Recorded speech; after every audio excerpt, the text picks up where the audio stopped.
በዓለማችን ላይ ከተወሰዱ በርካታ ኢንተርቪዎችና በርካታ ምርምሮች በኋላ ኢየሱስ ክርስቶስን ይመስላል ተብሎ የተቀመጠው ተቀራራቢው የመጨረሻው ምስል ነው ተብሏል። ሳይንቲስቶች በርካታ ጥናቶችን አድርገውበታል።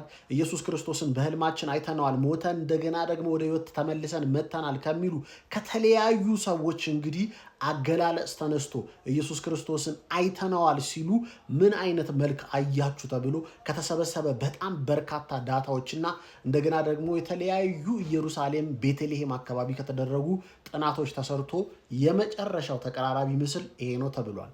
እናንተ ይሄንን ሐሳብ ትቀበሉታላችሁ? ይሄንን ምስል ስታዩም ምን ይሰማችኋል?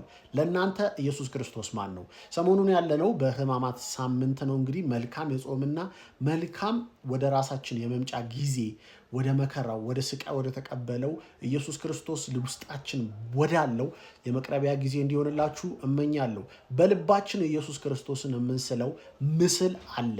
ዓለም ደግሞ ኢየሱስ ክርስቶስ በሕይወት እያለ ይሄንን ይመስላል ብላ ተቀራራቢውን ምስል የምትለውን አስቀምጣልናለች። የእናንተ አስተያየት ምን ይመስላል? አሳውቁኝ።